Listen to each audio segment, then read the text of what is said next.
and hope everybody's doing great, and as well as can be at least. I wanted to post what I'm going to call a semi-tutorial on a beautiful song called What a Wonderful World. The rendition of that, or the arrangement that I'm going to show you in this semi-tutorial, is on my YouTube channel. I posted it recently. If you haven't seen it, check it out. If you want to play it, then I'm going to try to help you with that. I'm calling it a semi-tutorial because I'm not actually going to walk you through every fingering and every little step of the way. Unfortunately, I don't have the time for that, and I don't know that that's always the most helpful. It just kind of drags on and on and on. What I am going to do is I'm going to put the camera here, the iPhone here in a second, in an angle where you can see my right hand and left hand in a much clearer way, see the chord fingerings, the finger picking, and you know that on YouTube, you can actually slow down the video and the key signature will remain intact, which means you can play along with a slower version of it. If you haven't done that yet, just check it out.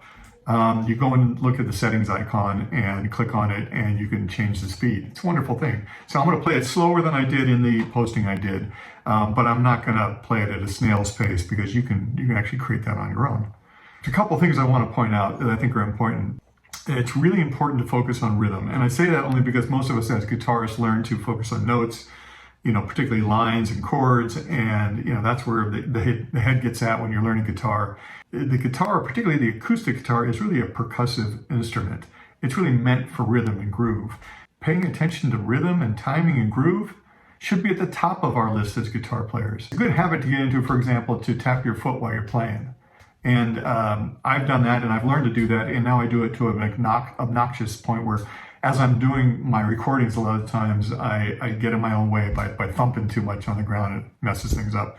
It's also a good thing when you're playing for other people, look to see if they're actually sort of tapping their foot or tapping their fingers or something, because that indicates that you're in a good groove and you're communicating with them on a rhythmic level, and that's really, really, really important. Another thing is, as I alluded to, melody. The key notes in your song, you want them to ring out on the guitar. Piano players are much more able to do this. Guitar players have to work at it a bit more. That's why we use open strings a lot in arrangements, is to try to get the notes to ring together. It comes up almost like that harp sound. So pay attention to that. Try to let the notes ring out as much as possible. Work through your own fingerings if the fingerings I'm showing you aren't really helping you do that. Also, make it your own as much as you can. Come up with your own ending, put a break into the song, do things that are going to make the song really feel like it's expressing your voice. That's always going to be most satisfying. The last thing is keep it simple. That's really maybe the main point I'd like to get across when you're learning a song. Learn it in chunks, learn it in little pieces. If you only end up playing half the notes I'm playing, and you still have the melody ringing out, and you still have the groove and the rhythm going, and you're making people feel good and you're feeling good, it doesn't matter how many. It's not about volume of notes. It's not about gymnastics with your fingers. It really is about rhythm and playing from the heart and getting that across and letting the melody do its thing. That's it. Have fun. Most of all, take care of yourselves out there. Okay, Capo on the 5th fret. We've got a special tuning, C, G, D, G, C, E. Sounds like this when you have the capo on the 5th fret. Everybody warms up their fingers. I want you to think about warming up with rhythm. This is something that Adam Rafferty taught me. It's because everything is about rhythm. Even a song like this. Just warm up getting into rhythm, thinking about rhythm.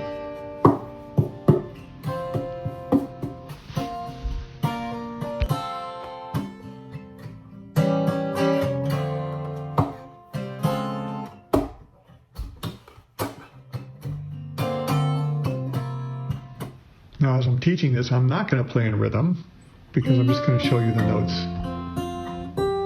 This is the intro. I don't know what these chords are because I'm up on the 5th fret with the capo and strange tuning.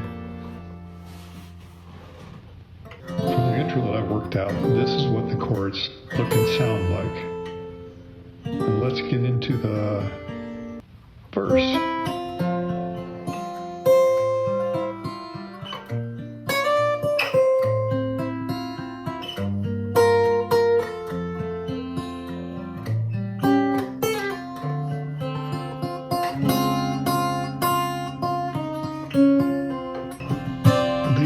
chords themselves without the bass notes. It's just so you can get a look at them.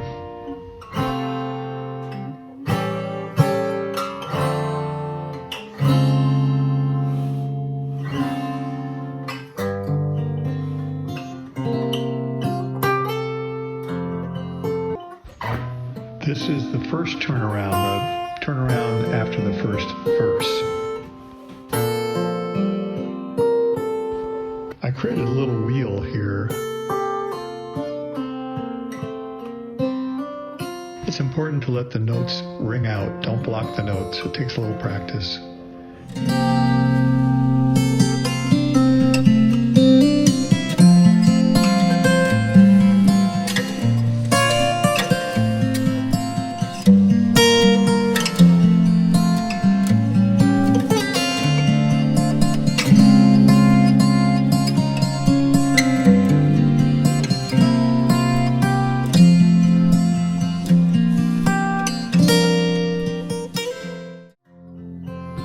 Here's the second turnaround, the turnaround after the second verse. And this is the beginning of the bridge. I'll just show you the first part.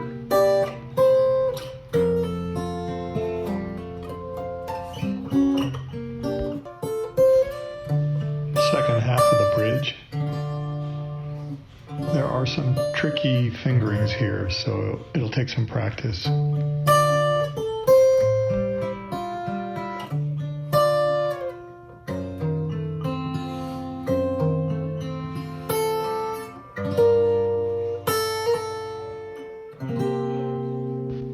The bridge lands back on the wheel.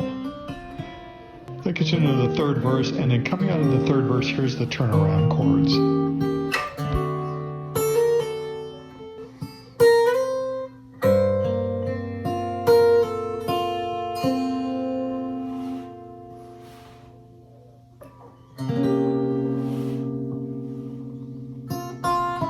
You want these notes to ring out. This is really important.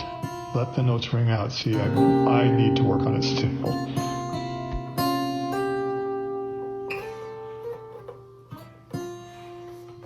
And then it's back to the intro. And then whatever ending you feel like, simplify things. Endings change all the time for me. And that's it. Keep it simple. Remember to play with rhythm and joy. Relax. Above all else, stay healthy.